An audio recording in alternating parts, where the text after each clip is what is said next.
जय माँ लक्ष्मी। आज की वीडियो में हम माँ वैभव लक्ष्मी व्रत कथा सुनेंगे।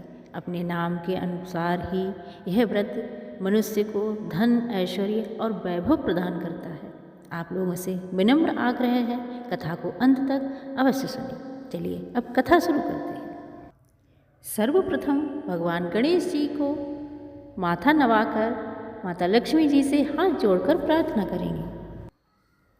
जो लाल कमल में रहती हैं, जो अपूर्व कांति वाली हैं, जो असह्य तेज वाली हैं, जो पूर्ण रूप से लाल हैं, जिनने रक्त रूप वस्त्र पहने हैं, जो भगवान विष्णु को अति प्रिय है, जो लक्ष्मी मन को आनंद देती हैं, जो समुद्र मंथन से प्रकट हुई हैं, जो विष्णु भगवान की पत्नी हैं, जो कमल से जन्मी हैं और अतिशय पूज्य हैं, वैसी ही हे लक्ष्मी देवी आप मेरी रक्षा करें। एक बड़ा शहर था। इस शहर में लाखों लोग रहते थे। पहले के ज़माने के लोग साथ साथ रहते थे और एक दूसरे के काम आते थे, पर नए ज़माने के लोगों का स्वरूप ही अलग सा है। सब अपने काम में व्यस्त रहते हैं, किसी को किसी की परवाह नहीं। घर के सदस्यों को भी एक दूसरे की परवाह नहीं होती। भजन कीर्तन, भक्ति भाव, दया, माया, परोपकार जैसे संस्कार कम हो गए। शहर में बुराइयां बढ़ती गईं। शराब, जुआ, रेस, चोरी, डकैती बगैर बहुत से गुनाह शहर में होते थे। कहावत है, हजारों निराशा में एक अमर आशा छिपी होती है। इसी तरह इन बुराइयों के बाद भी शहर में कुछ अच्छे लोग भी रहते थे। ऐसे अच्छे लोगों में शीला और उसके पति की गृहस्थी भी मानी जाती थी। शीला धार्मिक प्रकृति की और संतोषी महिला थी। उसका पति भी विवेक और सुशील था। शीला और उनका पति ईमानदारी से जीते थे। वे किसी की न बुराई करते थे न भलाई, और प्रभु के भजन में अच्छी तरह समय व्यतीत कर रहे थे। उनकी गृहस्थी आदर्श गृहस्थी थी और शहर के लोग उनकी गृहस्थी की सराहना किया करते थे। शीला की गृहस्थी इसी तरह खुशी खुशी चल रही थी, पर कहा जाता है कि कर्म की गति अटल है। विधाता के लिखे लेख को कोई नहीं समझ सकता। इंसान का नसीब पल भर में राजा को रंक बना देता है और रंक को राजा। शीला के पति के अगले जन्म के कर्म भोगने बाकी रह गए होंगे कि वह बुरे लोगों से दोस्ती कर बैठा। वह जल्दी ही करोड़पति बनने का ख्वाब देखने लगा, इसीलिए वह गलत रास्ते पर पड़ गया और करोड़पति के बजाय रोड़पति बन गया, यानी रास्ते का भिखारी के समान उसकी हालत हो गई।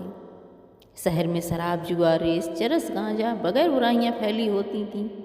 उसमें शीला का पति भी फंस गया। दोस्तों के साथ उसे भी शराब की आदत हो गई। जल्द से जल्द पैसा बनाने के लालच में दोस्तों के साथ जुआ भी खेलने लगा और इस तरह बचाई हुई धनराशि जुए में हार गया। शीला सुशील और संस्कारी स्त्री थी। उसको पति के बर्ताव से बहुत दुख हुआ, किंतु वह भगवान पर भरोसा करके बड़ा दिल रखकर दुख सहने लगी। कहा जाता है, सुख के पीछे दुख और दुख के पीछे सुख आता ही है, इसलिए दुख के पीछे सुख आएगा ही। इसी श्रद्धा के साथ शीला प्रभु कीर्तन में लीन रहने लगी। इस तरह शीला असहाय दुख सहते सहते प्रभु में वक्त बिताने लगी। अचानक एक दिन दोपहर को उसके द्वार पर किसी ने दस्तक दी। शीला सोच में पड़ गई कि मुझ जैसे गरीब के द्वार पर इस वक्त कौन आया होगा। फिर भी द्वार पर आए हुए अतिथि को आदर करना चाहिए। ऐसे धर्म संस्कार वाली शीला ने खड़े होकर द्वार खोला। देखा तो सामने एक माजी खड़ी थी। वे बड़ी उम्र की लगती थी, किंतु उनके चेहरे पर अलौकिक तेज निखर रहा था। उनकी आंखों में मानो अमृत बह रहा था। उनका भव्य चेहरा करुणा और प्यार से छलकता था। उनको देखते ही शीला के मन में अपार शांति छा गई। वैसे शीला इन माजी को पहचानती नहीं थी, फिर भी उनको देखकर ऐसा लगा जैसे रोम रोम आनंद से भर गया। शीला माजी को आदर से अंदर ले आई और घर में बिठाने के लिए कुछ भी नहीं था, अतः सकुचाकर फटी हुई चादर उसने बिछा दी। उस पर माजी को बिठाया। माजी ने कहा, क्यों शीला, मुझे पहचाना नहीं? शीला ने सकुचाकर कहा, माँ, आपको देखते ही खुशी तो बहुत हो रही है, बहुत शांति मिल रही है। ऐसा लगता है कि मैं बहुत दिनों से आपको ढूंढ रही थी, वे आप ही हैं, पर मैं आपको पहचान नहीं पाई। माँ जी ने हंसकर कहा, क्यों भूल गई? हर शुक्रवार को लक्ष्मी जी के मंदिर में भजन कीर्तन होते हैं, तब मैं भी वहाँ आती हूँ। वहाँ हर शुक्रवार हम मिलते हैं। पति गलत रास्ते पर चढ़ गया, तब से शीला बहुत दुखी हो गई थी और दुख की मारी वह लक्ष्मी जी के मंदिर भी नहीं जाती थी। बाहर के लोगों से नज़र मिलाते उसे शर्म आने लगी थी। उसने याददाश्त पर जोर दिया, पर उसे कुछ भी याद नहीं आया। तब माँ जी ने कहा, तू लक्ष्मी मंदिर में कितने मधुर भजन गाती थी, आजकल तू दिखाई नहीं देती, इसलिए मुझे हुआ कि तू क्यों नहीं आ रही है, कहीं बीमार तो नहीं हो गई। ऐसा सोचकर मैं तुझसे मिलने चली आई। माँ जी के अति प्रेम भरे शब्दों से शीला का हृदय पिघल गया।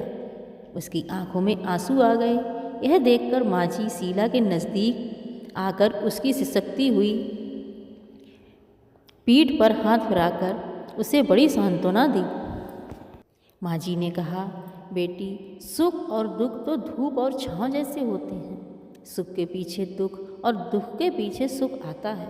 धैर्य रखो बेटी। और तुझे क्या परेशानी है? तेरे दुख की बात मुझे सुना, तेरा मन भी हल्का हो जाएगा और कोई न कोई उपाय भी मिल ही जाएगा। माँ जी की बात सुनकर शीला के मन में कुछ तसल्ली हुई और उसने माँ जी से कहा, माँ, मेरी गृहस्थी में भरपूर प्रेम और खुशियाँ थीं। मेरे पति भी सुशील थे। भगवान की कृपा से किसी चीज़ की कोई कमी नहीं थी। हर प्रकार से संतोष था। हम शांति से गृहस्थी चलाते, परस्पर भक्ति में अपना समय व्यतीत करते थे। अचानक हमारे भाग्य हमसे रूठ गया। मेरे पति की बुरे लोगों से दोस्ती हो गई। खराब संगत की वजह से वह शराब, जुआ, गांजा बगैर बुरी आदतों में फंस गए हैं। उन्होंने सब कुछ खो दिया और हम भिखारी जैसे हो गए। शीला की सारी बातें सुनकर माँ जी ने कहा कि बेटा, कर्म की गति न्यारी होती है। हर इंसान को अपने कर्म भुगतने ही पड़ते हैं, इसलिए तू चिंता मत कर। अब तू भुगत चुकी है, अब तुम्हारे सुख के दिन अवश्य आएंगे। तू तो माता लक्ष्मी जी की भक्त है। माँ लक्ष्मी तो प्यार और करुणा का अवतार है। वे अपने भक्तों पर हमेशा ममता रखती हैं, इसलिए तू धैर्य रख। माँ लक्ष्मी जी का व्रत कर, इससे सब ठीक हो जाएगा।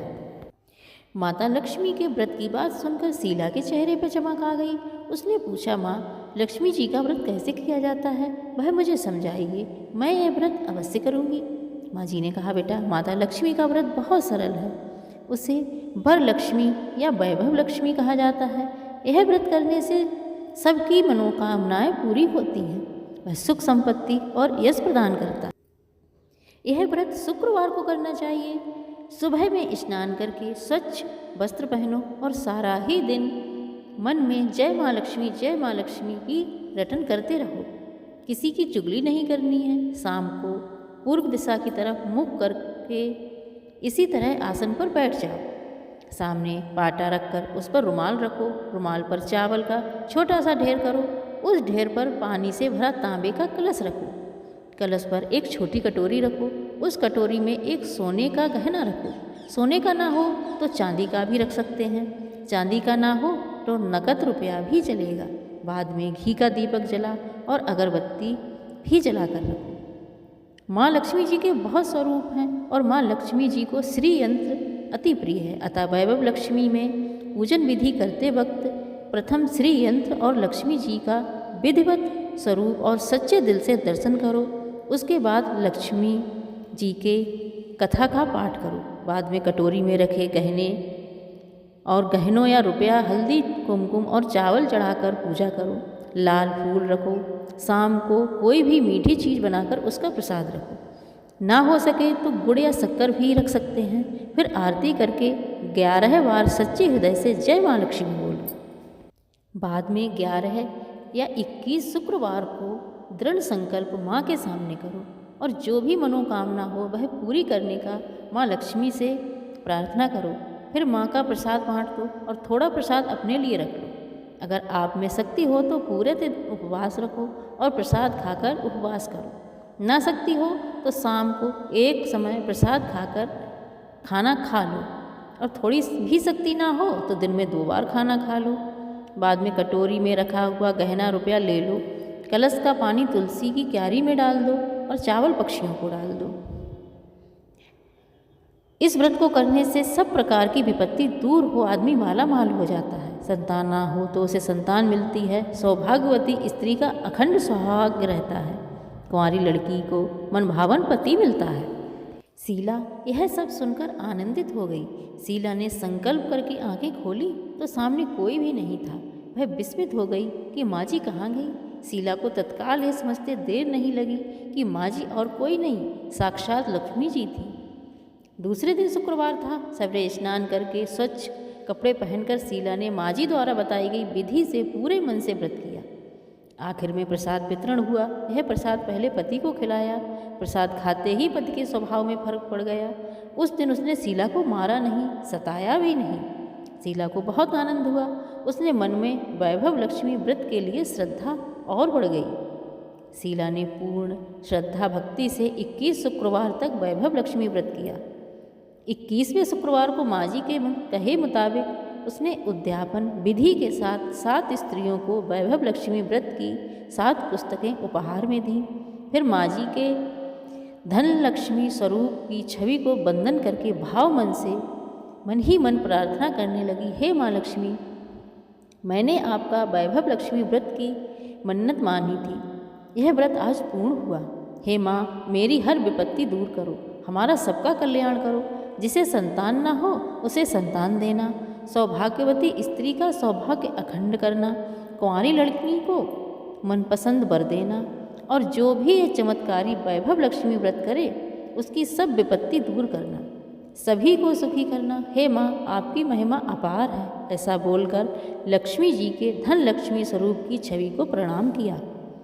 व्रत के प्रभाव से शीला का पति अच्छा आदमी बन गया और कड़ी मेहनत करके व्यवसाय करने लगा।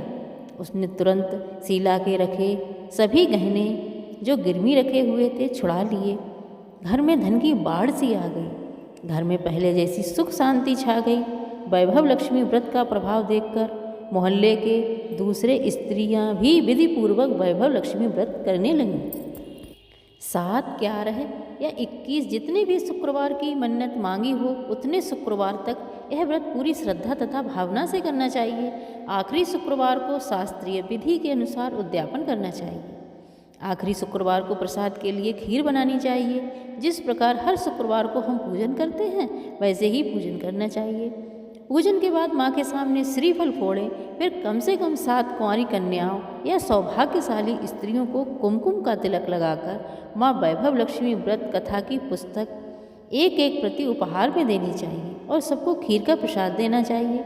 इसके बाद माँ लक्ष्मी की श्रद्धा सहित प्रणाम अवश्य करना चाहिए।